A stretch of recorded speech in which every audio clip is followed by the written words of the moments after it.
લુણાવાડાના માટીપાલડી ગામ આંગણવાડી કેન્દ્ર પર અન્નપ્રાશન અને બાળ દિવસની થીમ પર ઉજવણી કરવામાં આવી। પોષણ અભિયાન 7 અંતર્ગત પોષણ પખવાડિયાની ઉજવણી અન્વયે મહીસાગર જિલ્લામાં 8 થી 22 એપ્રિલ સુધી વિવિધ થીમ પર ઉજવણી થઈ રહી છે।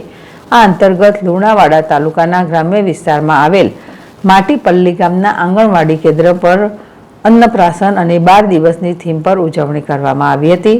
તેમાં 6 મહિનાના બાળકોને આહાર આપી અન્નપ્રાશનની શરૂઆત કરી ઉપરી આહાર અંગે સમજ આપી પૂરક ખોરાક પર જાગૃતતા લાવવા અંગે સમજ આપવા તેમજ લાભાર્થી સાથે પૂરક ખોરાકમાં આહારની વિવિધતા માટે જાગૃતિ શિબિરનું આયોજન કરવામાં આવ્યું હતું।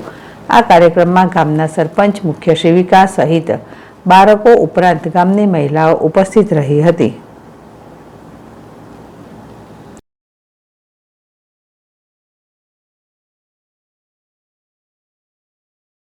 મારું નામ સોલંકી નીતિક્ષાબા જયેન્દ્રસિંહ સોલંકી છે।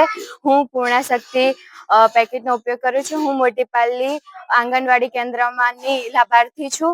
પૂર્ણાશક્તિ પેકેટ અમને દર મહિનાના ચોથા મંગળવારે મળે છે અને તેને અમારું વજન ઊંચાઈ પણ કરવામાં આવે છે અને તેની અંદરથી હું વિવિધ પ્રકારની વાનગીઓ બનાવું છું અને તેનાથી મને વિટામિન્સ અને પ્રોટીન પણ મળે છે અને પૂર્ણાશક્તિ પેકેટથી મને ખૂબ જ લાભ થયો છે। મારી ઊંચાઈમાં અને મારા વજનમાં પણ વધારો થયો છે।